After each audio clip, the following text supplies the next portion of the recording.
بسم اللہ الرحمن الرحیم۔ السلام علیکم۔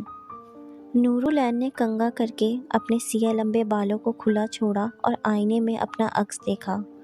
وہ حسب معمول بہت حسین لگ رہی تھی۔ اس نے آہستگی سے مڑ کر دیکھا۔ اماں کی آنکھ آج جلد لگ گئی تھی۔ ان کے خراٹے کمرے میں گونج رہے تھے۔ اماں کے جلد سو جانے کا مطلب اس کی آزادی ہوتا تھا۔ اس نے آج پھر سجنے سنورنے کا ارادہ کیا۔ وہ برانڈڈ کپڑوں، زیورات اور میک اپ کی دلدارہ تھی۔ اس کا تعلق ایک مڈل کلاس گھرانے سے تھا۔ اس کی اماں جوانی میں بیوہ ہو گئی تھیں۔ انہوں نے اس کی خاطر دوسری شادی نہیں کی تھی، بلکہ لوگوں کے کپڑے سی سی کر اپنا اور اپنی بیٹی کا پیٹ پال رہی تھی۔ جب سے وہ جوان ہوئی تھی، اس کی فرمائشیں پوری کرتے کرتے اماں ہانپنے لگ گئی تھیں۔ اس کی آنکھوں میں ایسے زرتار خواب سجے تھے کہ اماں اس سے اکثر خوفزدہ ہو جاتی تھیں۔ اس کے نزدیک امیر ہونا زندگی کی سب سے بڑی نعمت تھی۔ وہ اٹھتے بیٹھتے اپنے نصیبوں کو کوستی رہتی تھی کہ اللہ تعالیٰ نے اسے ایک غریب گھر میں پیدا کیا۔ اماں اس کی ناشکری گزاری کی عادت سے برا مان کر اسے برا بھلا سنا دیتی تھیں، مگر وہ بھی ڈھیٹ تھی۔ اسے دونوں کانوں کا مؤثر استعمال خوب آتا تھا۔ آج بھی اماں کو سوتے دیکھ کر اس نے پلان بنا لیا کہ آج اسے ایشوریہ رائے کی طرح تیار ہونا تھا۔ اماں کی نیند اسے اس وقت نعمت محسوس ہو رہی تھی، کیونکہ اماں کے جاگتے ہوئے اس کا سجنا سنورنا ناممکن تھا۔ انہیں کماری لڑکیوں کا بال کھولنا، سجنا سنورنا، مٹکنا، ادائیں دکھانا سب بہت سخت ناپسند تھا۔ اس نے اماں کی الماری سے سرخ شادی کا جوڑا نکالا اور پہن لیا۔ پھر اس نے چپکے سے جیولری باکس میں سے اماں کی جوانی کی پائلیں نکال لیں اور اپنے گورے گورے پیروں میں باندھ لیں۔ اس نے چوڑیوں کے اسٹینڈ سے سرخ اور سبز چوڑیاں نکالی اور انہیں کلائی بھر پہن لیا۔ اس نے پھر ڈرتے ڈرتے سرخ لپسٹک بھی ہونٹوں پر لگائی۔ آخر میں اماں کا عطر بھی ڈھیر سارا خود پر چھڑک لیا۔ اپنا بجلیاں گراتا عکس دیکھ کر وہ خود ہی دل میں اترا اٹھی۔ اس نے ہولے سے آئینے کو مخاطب کرتے ہوئے کہا، بول رے بول آئینے، کیا مجھ سے حسین ناظرین کبھی تو نے دیکھی ہے؟ آئینے کی خاموشی پر وہ خود ہی کھلکھلا کر ہنس پڑی۔ اس نے اپنی طرف سے ایشوریہ رائے کی طرح کا پوز بنایا اور ہاتھ سے ایک ادا سے آئینے کی جانب اشارہ کیا اور ہولے سے بولی، دھت بدھو، ہو گیا نا دم بخود، میرا روپ ہے ہی ایسا گجرارا۔ وہ ایک ادا سے لہراتی مٹکاتی ہوئی باہر چلی آئی۔ اس کے سیاہ طویل زلفوں میں اب تک پانی کے قطرے جھلملا رہے تھے۔ اس نے عمر کی 20ویں سیڑھی پر قدم ہی رکھا تھا۔ حال ہی میں BA پاس کیا تھا اور آج کل گھرداری کے امور سیکھنے میں مصروف تھی۔ اس کا فارغ وقت رسالے پڑھتے، فلمیں دیکھتے گزرتا تھا۔ انہی کا نتیجہ تھا کہ وہ جاگتی آنکھوں سے خواب دیکھنے لگی تھی۔ اسے یقین تھا کہ جلد کوئی ہی شہزادہ اسے بیاہ کر دور دیس لے جائے گا اور وہ اور اس کا شہزادہ ہمیشہ محبت کی پینگ جھولتے رہیں گے۔ اس کی آنے والی خوش رنگ زندگی میں بیوہ ماں کی موجودگی کا سایہ تک نہیں تھا۔ اس نے دل ہی دل میں ارادہ کیا تھا کہ وہ کبھی کبھی اماں سے ملنے آیا کرے گی۔ وہ جلد از جلد اماں کے ساتھ سے چھٹکارا حاصل کرنا چاہتی تھی۔ اس کے بہکتے قدم اور رنگ ڈھنگ دیکھتے ہوئے اماں اس کے رشتے ڈھونڈنے میں مصروف ہو گئی تھیں۔ اس نے اماں سے صاف صاف کہا تھا کہ اس کے لیے کسی امیر لڑکے کا رشتہ دیکھیں۔ اماں نے اسے ہزارہا بار کہا کہ ایک امیر کبیر لڑکا ہم سے رشتہ کیوں جوڑے گا؟ اس پر نورالعین نے اٹھلا کر کہا تھا، اماں، میرا رنگ و روپ کیا کسی دولت سے کم ہے؟ کوئی نہ کوئی مل ہی جائے گا۔ مگر ابھی تک اسے اپنا من پسند رشتہ نہیں مل سکا تھا۔ نورالعین عمر کے اس حصے میں تھی جہاں آنکھیں خود بخود خواب بننے میں مصروف ہو جاتی تھیں۔ ہر آہٹ پر کسی کے آنے کا گمان ہوتا تھا۔ ہر خوبصورت چہرہ مہربان مسکراہٹ ایک الفت کا سامان بن جاتی تھی۔ کچھ اس کی خود غرضی بھی اسے خوابوں کی دنیا میں مدہوش رکھتی تھی۔ وہ رات کے اس پہر بھی اپنے سہانے خیالوں میں ڈوبی لہکتی ہوئی چلی جا رہی تھی۔ اس کی پائل ہلکی سی آواز سے چھن چھن کر رہی تھی۔ وہ خود ہی اس کے صدا سن کر مسکرا رہی تھی۔ وہ دبے پاؤں چلتے ہوئے چھت پر چلی آئی۔ چھت پر مدھو ہوا کے جھونکے اس کو گدگدا رہے تھے۔ ماہ مارچ کا آغاز تھا۔ موسم بہت معتدل تھا۔ آسمان پر پورا چاند جگمگا رہا تھا۔ آسمان پر ستاروں کی کہکشاں ایک عجب نظارہ پیش کر رہی تھی۔ اس نے آسمان کو دیکھ کر اپنے ستاروں بھرے آنچل کو اپنے سر پر پھیلا لیا اور آنکھیں بند کر کے گول گول گھومنے لگی اور کہنے لگی، بول رے آسمان، تیرا ستاروں بھرا دامن زیادہ دل فریب ہے یا جھلملاتے ستاروں سے بھری میری چنری؟ اچانک کسی مردانہ آواز نے اس کے کان میں سرگوشی کی، تمہاری چنری۔ وہ سہم سی گئی۔ اس نے فٹ آنکھیں کھولیں۔ وہ چھت پر اکیلی ہی تھی۔ اسے معلوم تھا کہ خالہ شنو کا گھر جس کی چھت ان کی چھت سے ملی ہوئی تھی وہ ان کی وفات کے بعد سے کئی سالوں سے بند تھا، جبکہ خالہ رضیہ دوسری جانب کی پڑوسن اکیلی رہتی تھیں۔ ان کے بیٹے اور میاں بیرون ملک مقیم تھے۔ اس نے بے قراری سے ہر طرف نظر دوڑائی مگر نصف شب کے اس پہر کوئی بھی اسے چھت پر نظر نہیں آیا۔ اسے محسوس ہوا جیسے وہ کسی کی پرشوق نگاہوں کے گھیرے میں تھی، مگر در حقیقت اس کے ارد گرد کوئی بھی موجود نہ تھا۔ اس نے کپکپاتے ہونٹوں سے لرزتی ہوئی آواز میں پوچھا، کون ہے؟ مگر چاروں طرف صرف ہوا کی سرسراہٹ ہی سنائی دی۔ اس کی آواز کی بازگشت ہی واپس اسے سنائی دی۔ کھلی چھت پر آواز کی بازگشت پیدا ہونا ایک عجیب بات تھی۔ وہ خوفزدہ سی ہو کر سیڑھیاں اترنے لگی۔ اسے محسوس ہوا جیسے کوئی بھاری قدموں سے اس کے پیچھے پیچھے سیڑھیاں اتر رہا ہے۔ خوف کے مارے اس کا دل زور زور سے دھڑکنے لگا۔ وہ مڑ کر پھٹی پھٹی آواز میں بولی، کون ہے؟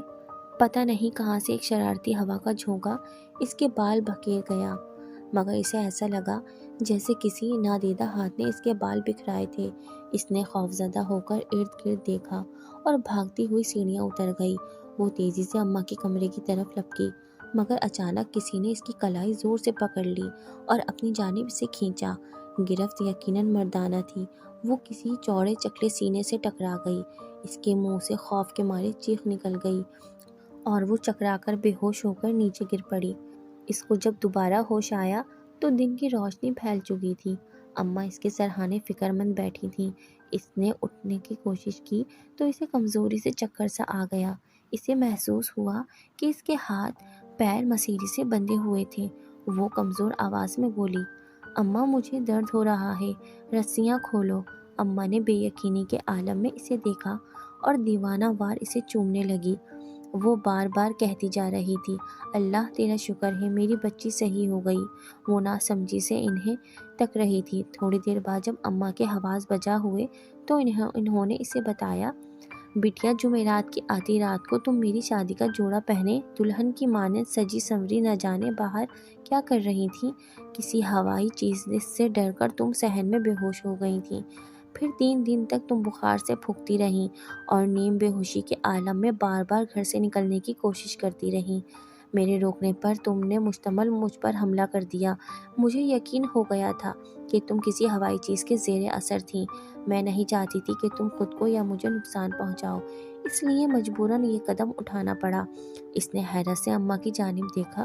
اماں نے اس کی آنکھوں میں بے یقینی دیکھی تو انہوں نے اسے اپنی گردن، ہاتھ اور جسم پر پڑے چوٹوں کے نشانات دکھائے۔ اماں کی چوٹیں دیکھ کر وہ سسک پڑی اور روتے ہوئے اماں سے معافی مانگنے لگی۔ وہ جانتی تھی کہ اماں نے بیوہ ہونے کے بعد صرف اس کے خاطر دوسری شادی نہیں کی تھی۔ اماں نے اس کے لمبے بالوں میں انگلیاں پھیرتے ہوئے کہا، بٹیا میں نے چند قرآنی آیات لکھ کر اپنے لاکٹ میں ڈال کر تمہارے گلے میں ڈالا ہے، اسے بٹیا تم نے اتارنا نہیں ہے۔ نورالعین نے ناسمجھی سے سر ہلا دیا۔ زندگی دوبارہ اپنی روٹین پر چل پڑی۔ اماں نورالعین کو نماز پڑھنے اور تلاوت کرنے کی یاد دہانی کرواتی رہتی۔ وہ شاذ و نادر ہی نماز پڑھتی۔ وہ زیادہ تر وقت ڈائجسٹ پڑھنے میں مصروف کرتی، ہر نئی فلم کو دیکھتی، خود کو ڈائجسٹوں فلموں کے ہیروئن تصور کرتے ہوئے گھنٹوں گانوں پر کمرہ بند کر کے رقص کرتی۔ غرض انہی مصروفیات میں یوں ہی دن بسر ہو رہے تھے۔ گرمیوں کی ایک شام اماں کے کہنے پر نورالعین کپڑے چھت سے اتارنے گئی تو اسے احساس ہوا کہ شنو خالہ کے گھر کچھ لوگ شفٹ ہو چکے تھے۔ اسے چھت پر ایک گہری سیاہ آنکھوں والا گبرو جوان نظر آیا۔ اس نے کن انکھیوں سے اسے دیکھا۔ اسے احساس ہوا کہ وہ بھی پرشوق نظروں سے اسے تک رہا تھا۔ اس نے اسے نظر انداز کرتے ہوئے سیڑھیوں کی جانب جانا چاہا تو وہ اسے مخاطب ہو کر بولا، یہ جامن ابھی میں نے اتارے ہیں، بہت میٹھے اور رس بھرے ہیں، ہماری ضرورت سے زیادہ ہیں، یہ آپ لے لیجئے۔ نورالعین اس کے قریب جھجکتے ہوئے گئی۔ اجنبی کی مسکراہٹ بھی بہت کشش انگیز تھی۔ اس کا چہرہ اس کی مسکراہٹ کے باعث دل فریب لگ رہا تھا۔ اس کے گالوں پر پڑتے ڈمپل انتہائی خوبصورت لگ رہے تھے۔ نورالعین نے جیسے ہی ہاتھ آگے بڑھایا، اجنبی کچھ ٹھٹک سا گیا، اس کی مسکراہٹ معدوم ہو گئی۔ اس نے اسٹیل کی پلیٹ مشترکہ دیوار پر رکھ دی۔ نورالعین نے جھجکتے ہوئے پلیٹ اٹھا لی۔ اجنبی گہری آواز میں بولا، فی الوقت میں اکیلا ہی اس گھر میں شفٹ ہوا ہوں، کچھ دنوں تک میرے گھر والے بھی آ جائیں گے۔ نورالعین بے اختیار ہی مسکرا کر بولی، کسی چیز کی ضرورت ہو تو ضرور بتائیے گا، آپ نے اپنا نام نہیں بتایا۔ اجنبی کی نگاہیں اس کے گلے میں پہنے ہوئے خاندانی لاکٹ پر مرکوز تھیں۔ یہ لاکٹ سونے کی ایک لمبی چین تھی جس کے اندر کتاب کی شکل کا پینڈنٹ لگا ہوا تھا۔ پینڈنٹ پر بہت خوبصورتی قیمتی پتھروں کا کام اور نقاشی ہوئی تھی۔ اس کا کلپ دبانے سے وہ کھل جاتا تھا۔ اماں نے اس کے اندر ہی قرآن پاک کی چند آیات لکھ کر رکھ دی تھیں۔ نورالعین نے اس پر انگلی رکھتے ہوئے شرماتے ہوئے کہا، لگتا ہے آپ کو ہمارا یہ لاکٹ بہت پسند آیا ہے۔ ہماری اماں کا خاندانی لاکٹ ہے، نسلوں سے یہ ہمارے گھرانے میں چلا آ رہا ہے۔ اجنبی نے سر ہلاتے ہوئے کہا، جی مجھے اندازہ ہو گیا تھا، میں جوہری ہوں، اس لیے نوادرات کی پہچان بخوبی رکھتا ہوں۔ نورالعین کا دل دھڑک اٹھا، یعنی اجنبی باحیثیت بھی تھا۔ اس کی تو دلی خواہش بھی یہی تھی کہ اسے وجیہہ اور امیر شخص کا ساتھ نصیب ہو۔ اجنبی بہت سنجیدگی سے بولا، میرا نام اساطیر ہے، ہم نے ذاتی کوٹھی ڈیفینس میں خریدی ہے، قبضہ کچھ ماہ بعد ملنا ہے، اس لیے یہ گھر بھی بطور سرمایہ کاری خرید لیا ہے۔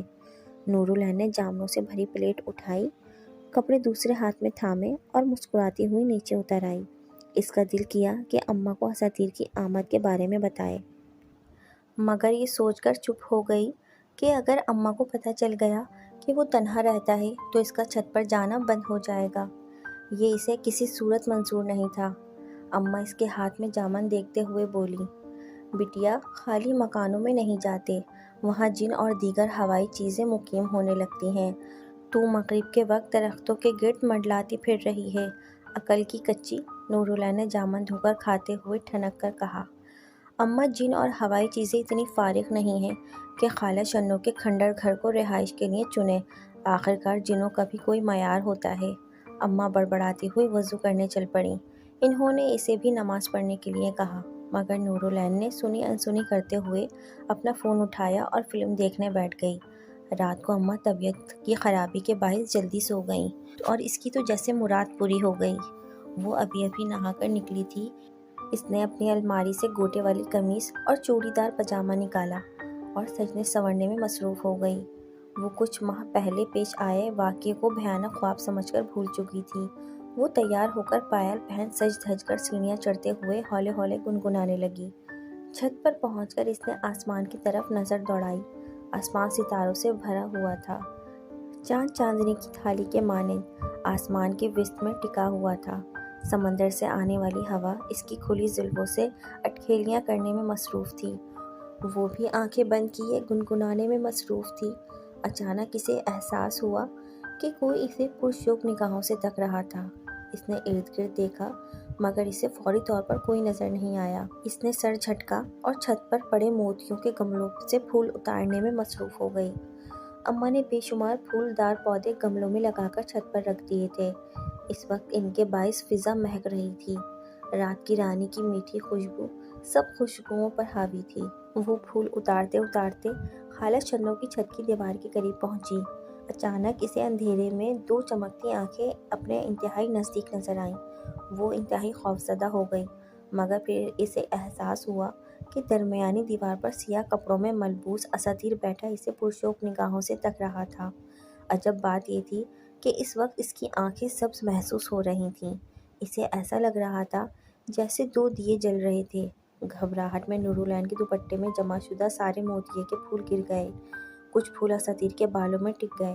اساطیر اسے مخمور نگاہوں سے دیکھ رہا تھا۔ نور کا دل تیزی سے دھڑکنے لگا۔ وہ بے اختیار بول ہی پڑی، آپ ڈرا دیا آپ نے مجھے، اگر میرا ہارٹ فیل ہو جاتا تو؟ اساتیر بھاری آواز میں بولا۔ الٹا چور کوتوال کو ڈانٹے، میں تو پہلے سے یہاں بیٹھا تھا، آپ بعد میں آئی ہیں۔ ویسے کس کے قتل کے ارادے ہیں؟ اس نے اس کے سجے سنورے سراپے پر نظر ڈالتے ہوئے کہا۔ وہ ان کی چھت پر کود آیا تھا اور زمین پر گرے پھول سمیٹ رہا تھا۔ نور کو اچانک ڈر سا محسوس ہوا۔ رات کے اس پہر ایک اجنبی نوجوان لڑکے کے سامنے سجی دھجی اکیلی موجود تھی، مگر اساتیر اس کے خوف سے بے نیاز ہو کر پھول اکٹھا کرنے میں مصروف تھا۔ پھر اس نے اچانک تمام پھول اس کے اوپر نچھاور کر دیے۔ زیادہ تر پھول اس کی دراز زلفوں میں اٹک گئے۔ نور بے اختیار ہی شرم سے چھوئی موئی بن گئی۔ اساتیر ایک جبس کے عالم میں اس کی طرف بڑھا، مگر پھر نہ جانے کیوں تھم سا گیا۔ نور شرماتے ہوئے بولی، میں نیچے چلتی ہوں، کہیں اماں اٹھ نہ جائیں۔ اساتیر نے ہلکے سے سر ہلایا اور اپنے گھر کی چھت کی طرف کود کر چلا گیا۔ نورالعین گنگناتی ہوئی سیڑھیوں سے نیچے اتر آئی۔ اسے یقین ہو گیا تھا کہ اساتیر اس پر مر مٹ چکا تھا۔ وہ اپنی آنکھوں میں خوبصورت خواب سجائے سو گئی۔ صبح اس کی آنکھ اماں کی آواز سے کھلی۔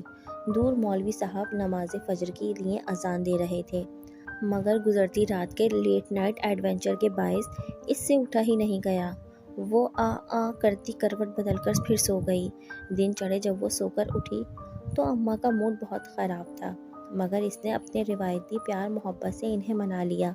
اس کو دوپہر میں اماں کے کیلولے کے وقت میں جیسے ہی مہلت ملی، وہ سیڑھیاں پھلانگتی بلا جھجک چھت پر آ پہنچی۔ اس نے بے قراری سے شنو خالہ کی چھت پر جھانکا، مگر اسے وہ دشمن جان کہیں نظر نہیں آیا۔ اس کے دل میں نہ جانے کیا آیا، وہ جست لگا کر شنو خالہ کی چھت پر کود گئی، دبے پاؤں سیڑھیوں سے نیچے اتری۔ اسے بہت حیرت ہوئی۔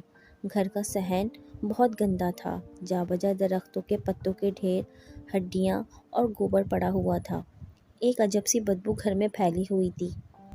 اسے یاد آیا کہ اماں اکثر کہتی تھیں کہ جنوں کی خوراک ہڈیاں اور گوبر ہوتا ہے۔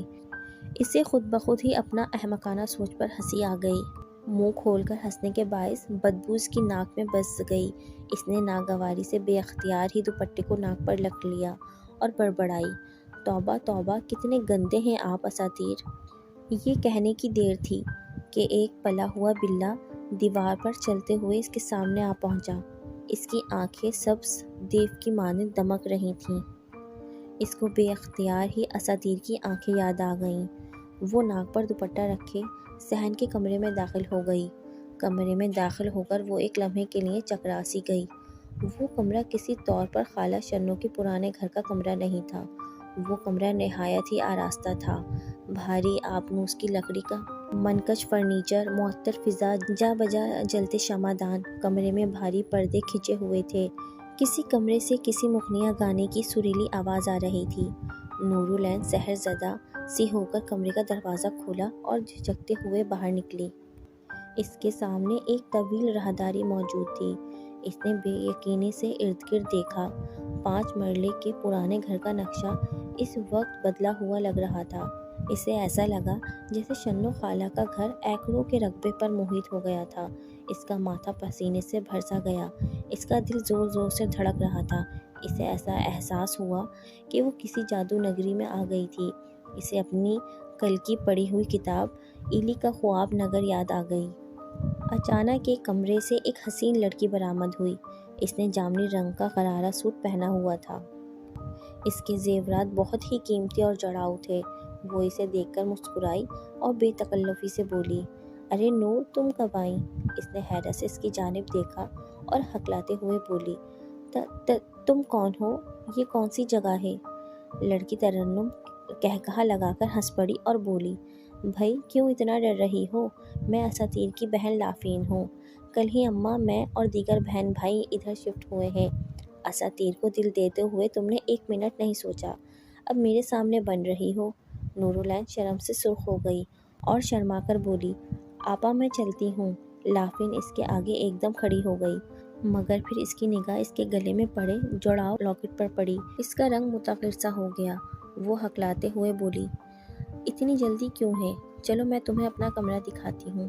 میرے کپڑے اور زیورات ابھی ابھی الماری میں لگائے ہیں۔ نورالعین ہمیشہ سے کپڑوں اور زیورات کی دلدارہ تھی۔ اس کی چھٹی حس نے اسے روکنا چاہا، مگر وہ تمام خیالات جھٹک کر لافین کے ساتھ چل پڑی۔ لافین کا کمرہ بہت بڑا اور خوبصورت تھا۔ کمرے میں گولڈن رنگ کا فرنیچر تھا۔ مدھم روشنی کے گولڈن لیمپ جل رہے تھے۔ کمرے میں جا بجا کینڈلز جل رہی تھیں۔ نورالعین ہر چیز کو ہاتھ لگا لگا کر دیکھ رہی تھی۔ اسے پتہ چل چکا تھا کہ اساتیر کا خاندان بہت امیر و کبیر ہے۔ لافین نے اپنے کپڑے اسے دکھانا شروع کیے۔ ہر کپڑا دوسرے کپڑے سے بہتر تھا۔ زرعی، گوٹے، بنارسی، سلما، ستارے والے کپڑے نت نئے ڈیزائن کے سلے ہوئے تھے۔ لافین نے نورالعین کی حسرت محسوس کی تو مسکرا کر بولی، نور، ان میں سے کوئی بھی جوڑا تم تحفے کے طور پر قبول کر لو۔ چلو میں تمہیں تیار کرتی ہوں۔ وہ تو جیسے موقع کے انتظار میں تھی۔ اس نے سیاہ رنگ کے بنارسی شرارے کا انتخاب کیا اور فٹافٹ کمرے کے کونے میں پڑے ڈیوائیڈر کے پیچھے کپڑے بدلنے لگی۔ کپڑے اسے صحیح فٹ آئے۔ گولڈن جیولری، کالے بنارسی غرارے، کالے اور گولڈن دوپٹے میں اس کا رنگ روپ نکھر آیا تھا۔ وہ دیوار گر آئینے میں اپنا عکس دیکھ کر شرما اٹھی۔ لافین نے اس کے آگے اپنے جیولری باکس کھول دیے۔ وہ جیولری باکس خوبصورت منقش جڑاؤ سونے کے زیورات سے بھرے ہوئے تھے۔ اس کا تو من ہی مچل اٹھا۔ اس نے فٹافٹ جھمکے کانوں میں پہن لیے۔ 2-3 انگوٹھیاں اپنی مخروطی انگلیوں میں پہن لیں۔ اس نے آئینے میں دیکھا، وہ از حد حسین لگ رہی تھی۔ اتنے میں لافین جڑاؤ ہار اپنے ہاتھ میں لے کر آگے بڑھی۔ اس نے ہنستے ہوئے کہا، یہ لاکٹ اتار کر سنگھار میز پر رکھ دو اور یہ جڑاؤ ہار پہن لو۔ نورالعین کی نگاہیں تو زیورات کی چمک سے خیر ہو چکی تھیں۔ اس نے 1 منٹ نہیں لگایا اور لاکٹ گردن سے اتار کر سنگھار میز پر رکھ دیا اور فٹافٹ جڑاؤ ہار پہن لیا۔ لافین نے معنی خیز انداز میں مسکراتے ہوئے اس کے چہرے پر میک اپ شروع کر دیا۔ تھوڑی دیر بعد جب اس نے اپنی آنکھیں کھولیں تو وہ اپنا عکس دیکھ کر حیران رہ گئی۔ وہ واقعی ایک دلہن لگ رہی تھی۔ اس کا حسن پریوں کو مات دے رہا تھا۔ وہ سہج زدہ سی اپنے آپ کو آئینے میں تکتی رہی۔ کافی دیر بعد جب اسے ہوش آیا کہ وہ دیوانہ وار خود کو ہی تکے جا رہی ہے تو وہ جھیپ سی گئی۔ اس نے مڑ کر دیکھا تو اسے احساس ہوا کہ وہ کمرے میں بالکل تنہا تھی۔ اسے احساس ہوا کہ اسے گھر سے آئے بہت دیر ہو چکی تھی اور اماں کے جاگ جانے کی صورت میں اس کی شامت پکی تھی۔ وہ پریشانی کے عالم میں دروازے کی طرف بڑھی مگر دروازہ کس کر بند تھا۔ اس کے 1000 کوششوں کے باوجود وہ ٹس سے مس نہ ہوا۔ اس نے کمرے میں نظر دوڑائی۔ لافین کا دور دور تک نام و نشان نہیں تھا۔ وہ گھبراتے ہوئے بولی، لافین، لافین، مذاق مت کرو، باہر آ جاؤ، مجھے جانا ہے۔ مگر اس کی آواز کمرے میں ہی گونج کر رہ گئی۔ یکدم کمرے میں اندھیرا چھا گیا۔ اس کو احساس ہوا کہ کوئی اس کے بہت نزدیک کھڑا سانسیں لے رہا ہے۔ اس کے ارد گرد سلفر کی شدید بدبو پھیل گئی۔ خوف کے مارے اس کا دم گھٹنے لگا۔ وہ کانپتی ہوئی آواز میں بولی، کون ہے؟ اچانک کسی نے موم بتی جلائی۔ اس نے دیکھا اس کے بہت نزدیک اساتیر کھڑا تھا۔ اس کی آنکھیں سبز دیو کی مانند دمک رہی تھیں۔ وہ کنفیوز سی ہو کر بولی، اساتیر، آپ کب آئے اور آپ کی بہن لافین کہاں گئی؟ اساتیر کی آنکھوں میں کچھ عجب سا تاثر تھا جس نے اسے جھرجھری لینے پر مجبور کر دیا۔ اس کی آنکھوں میں خواہش کا جہان آباد تھا۔ اس کے انداز کچھ اور ہی کہانی بیان کر رہے تھے۔ وہ آہستہ آہستہ اس کے مزید قریب آیا۔ اس کا دل تیزی سے دھڑکنے لگا۔ وہ پیچھے ہٹنے لگی۔ پیچھے ہٹتے ہٹتے وہ ڈریسنگ ٹیبل سے جا ٹکرائی۔ اب مزید پیچھے ہٹنے کی گنجائش نہیں تھی۔ نورالعین کی سانسیں اٹکنے لگیں۔ اساتیر کے تیور اچھے ہرگز نہیں تھے۔ اس نے اسے دبوچ کر اپنے گلے سے لگایا۔ نورالعین کا دل اچھل کر حلق میں آ گیا۔ اساتیر کے تیور اسے دہلا رہے تھے۔ اس کا انداز بہت جارحانہ تھا۔ وہ اس کو دبوچتے ہوئے بولا، کتنے مہینوں سے میں تمہاری چاہ میں تڑپ رہا تھا۔ تم چھت پر سج دھج کر خوشبو لگا کر مجھے ہی بلانے جاتی تھی نا؟ نورالعین کی سانسیں اٹکنے لگیں۔ اس نے اپنے آپ کو اس کی گرفت سے آزاد کرنے کی جدوجہد کرتے ہوئے کہا، کیا مطلب ہے؟ اساتیر دیوانہ وار قہقہہ لگا کر ہنسا اور بولا، مارچ کی وہ سہانی رات بھول گئی جب ستاروں بھری اوڑھنی اوڑھے تم چھت پر خر مستیاں کر رہی تھی۔ میں تمہیں دیکھ کر مدہوش رہ گیا تھا۔ اتنا حسن، اتنی بے باکی، میں نے اس لمحے تمہیں اپنا بنانے کا فیصلہ کر لیا تھا۔